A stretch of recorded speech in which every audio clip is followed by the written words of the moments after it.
Les amis, bonjour à tous, très heureux de vous retrouver pour cette nouvelle Prévia. Le Real enchaîne des matchs tous les 3 jours avec évidemment en ligne de mire ce derby de Madrid samedi, Atlético Real Madrid. Mais avant ça, il faudra s'imposer du côté de Levante.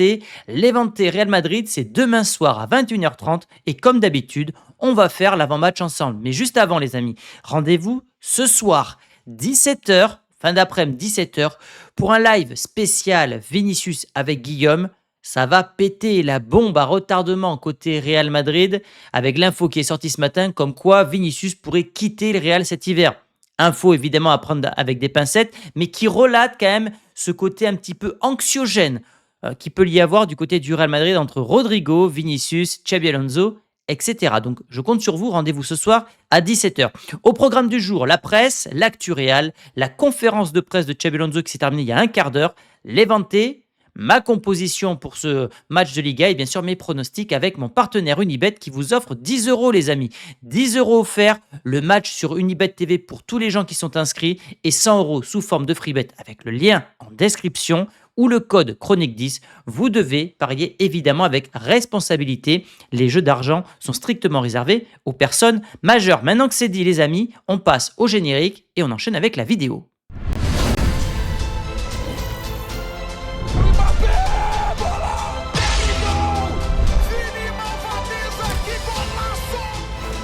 Tranquille.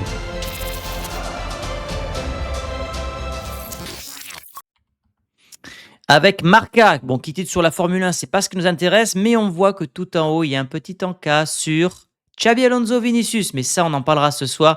Et du côté de As, ce qui nous intéresse, c'est tout en bas à gauche, le petit dossier sur Mbappé, qui est sur les traces de Cristiano Ronaldo en termes de ratio. Mais ça, peut-être que ça fera également l'objet d'une vidéo. En tout cas, rien de très glorieux à se mettre sous la dent avec la presse madrilène ce matin. Journée de Ballon d'Or, la décision a été prise, le Real n'ira pas à la cérémonie. Évidemment, c'est en lien avec le Ballon d'Or qui n'a pas été donné. C'était une injustice totale à Vinicius l'an dernier, c'est ce qui a peut-être d'ailleurs détruit sa carrière. L'histoire s'en souviendra de ce Ballon d'Or. Pour un Rodri qui n'a plus jamais performé, bon bref, Florentino Pérez a informé les dirigeants du boycott. The Athletic, qui partage ça via Madrid Universal. On est dans la logique, on s'y attendait clairement par rapport à ce qui s'est passé l'an dernier et je pense même que le jour où un joueur du Real Madrid pourra gagner le Ballon d'Or, je pense que même là, les cadres, les dirigeants du Real Madrid ne voudront pas se déplacer pour vraiment montrer que vous nous avez humiliés la dernière fois en truquant ou en changeant les votes au dernier moment. Et bien vous allez le payer et le jour où on aura un vainqueur de Ballon d'Or, il n'y aura personne en train de soulever le trophée. C'est ce que rêve Florentino, j'en suis persuadé. Mais visiblement, on a un peu plus de nouvelles de ce côté-là, puisque donc pour la deuxième année consécutive, il y a un boycott, mais qui n'est pas total. Les joueurs pourront y aller, ils sont libres d'y aller, évidemment. Pas sûr que ça soit super bien vu, mais maintenant, si tu as un copain, exemple, Hakimi peut gagner le Ballon d'Or. Hakimi, c'est le meilleur pote de Mbappé. Bon, là, il sera avec, il va jouer le Classico, mais imaginez-vous que Hakimi était le gagnant du Ballon d'Or, évidemment que Mbappé se serait déplacé. Le staff de Xabi Alonso a modifié le plan d'entraînement de Jude pour sa récupération en se concentrant sur la perte de muscle. Avant, le plan de Pintus était axé sur la prise de masse musculaire. Les deux photos sont flagrantes. Alors attention quand même parce que sur la photo de gauche, il a la prothèse, une espèce de prothèse de protection de NFL. J'en avais fait un vertical l'année dernière, ce qui fait que ça lui rajoute beaucoup de masse. Et on voit que son épaule gauche, elle est presque difforme par rapport à son épaule droite. Mais sur la photo de droite, il fait tout chétif. Et est-ce que finalement, le prime de Bellingham, le côté un petit peu joueur qui s'insère un petit peu partout, technique, etc., ça ne va pas avec ce côté un peu plus fin. Et on a remarqué notamment que Ronaldo, Cristiano, a perdu de sa superbe au niveau des dribbles dès lors qu'il a pris beaucoup de muscles. Même chose pour Gareth Bale. Peut-être que le Real aussi apprend de ses erreurs. En tout cas, Pintus, qui est considéré comme un très bon préparateur physique d'athlète, peut-être qu'il doit revoir sa copie de ce côté-là parce que visiblement, ce qu'on demande, c'est une perte de muscle sur certains joueurs du Real Madrid. Ça, c'est ce qu'on verra ce soir. Ce qu'on verra ce soir, c'est si ça ne change pas la situation de Vinicius, il pourrait partir cet hiver. Marcos Benito. Alors, on partagera la vidéo ce soir sur le live, les amis. Ça fera partie des objets de discussion avec Guillaume parce que ce n'est pas rien. Moi, je n'y crois pas. hein, il partira pas en janvier. Le Real va pas se séparer, il donne ses meilleurs joueurs dès le mois de janvier, surtout pour aller renforcer un concurrent, la Ligue des Champions. Mais un départ de Vinicius l'été prochain, on est peut-être au début de la fin concernant Vinicius. Mais ça, je donnerai mon avis ce soir concernant Vinicius. Ce tableau, hyper intéressant. Vous avez sur le tableau de gauche le Real qui est dernier. Le Real subit 16 fautes avant que l'adversaire ne reçoive un carton jaune. 16 fautes. Je ne sais pas si vous réalisez. Pendant ce temps, le FC Barcelone subit moins de 4 fautes, c'est la première équipe, avant que l'adversaire ne reçoive un carton jaune. Quand il y a trop de coïncidences, c'est une évidence. Hein, vous connaissez le dicton.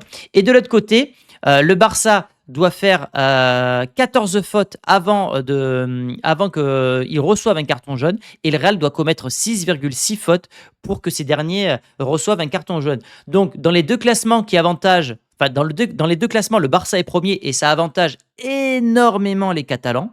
Là, ce sont des stats, hein, ce n'est pas des appréciations, du complotisme, etc. C'est factuel.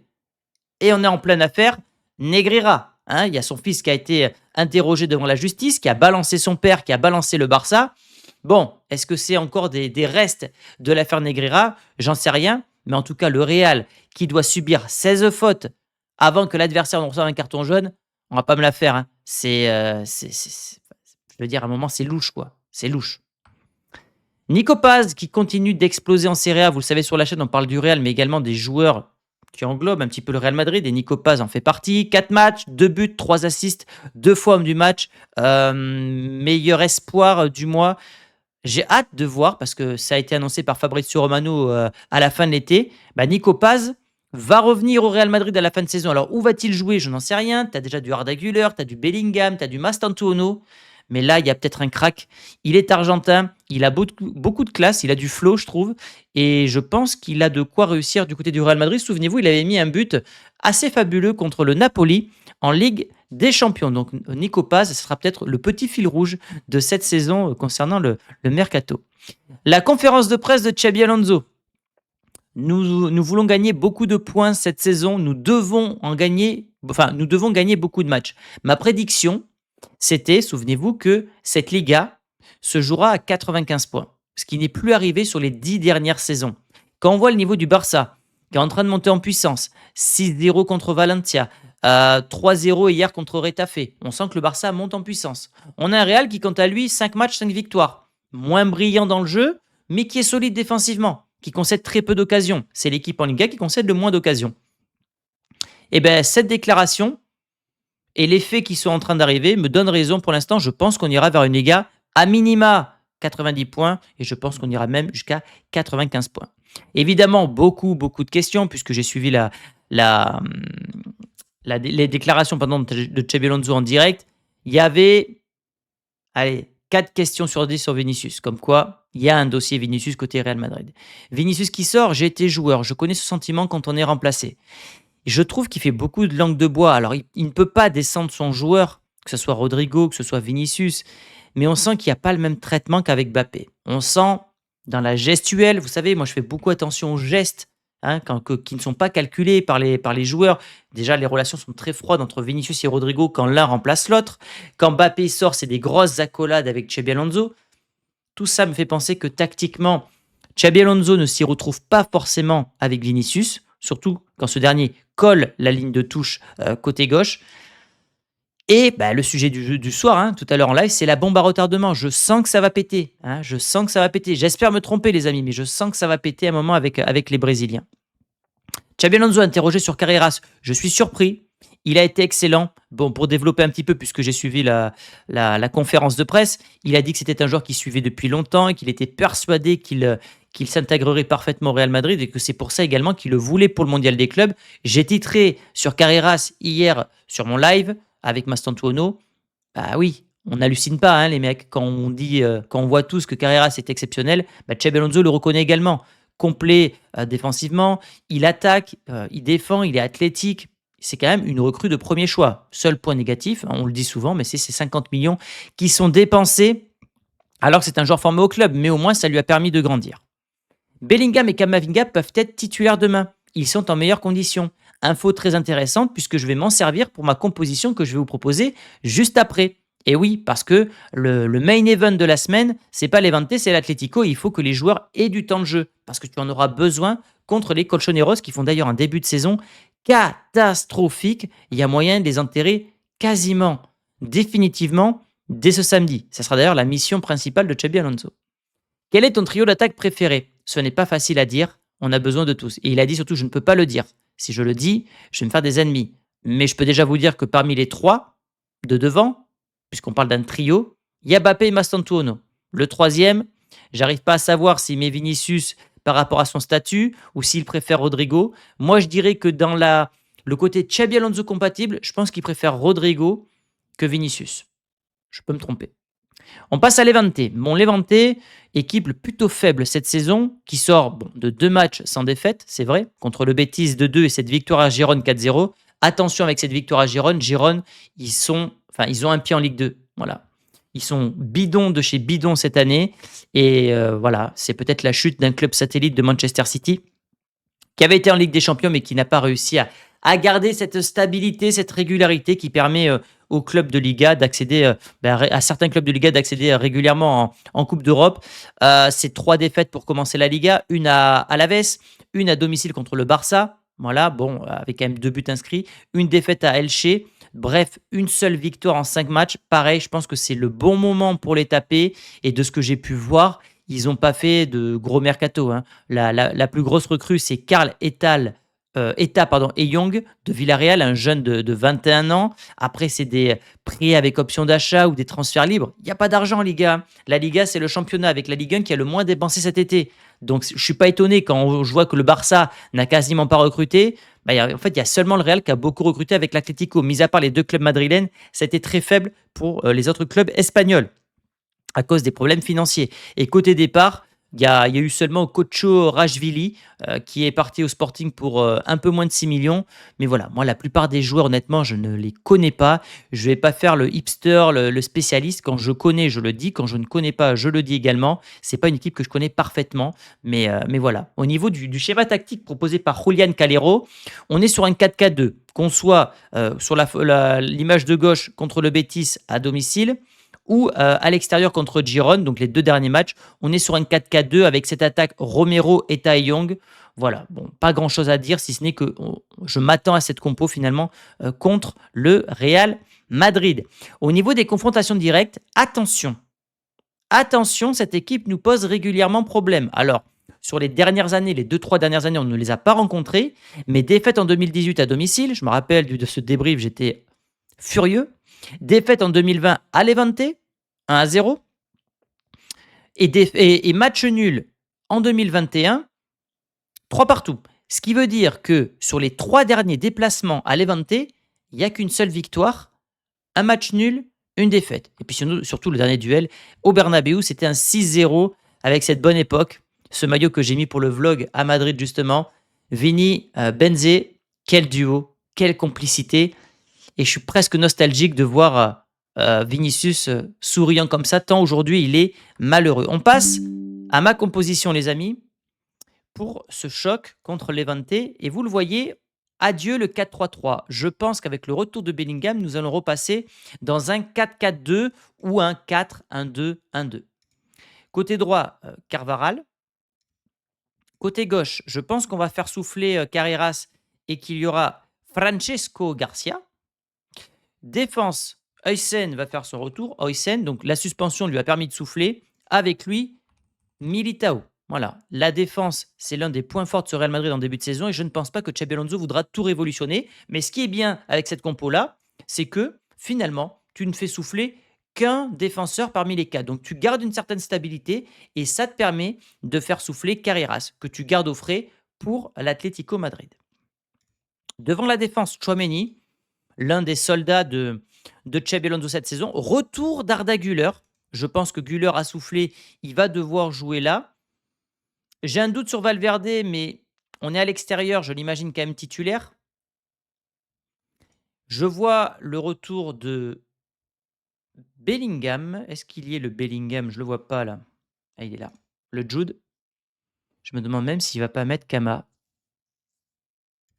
Je me demande s'il va pas mettre Kamavinga, étant donné ses déclarations.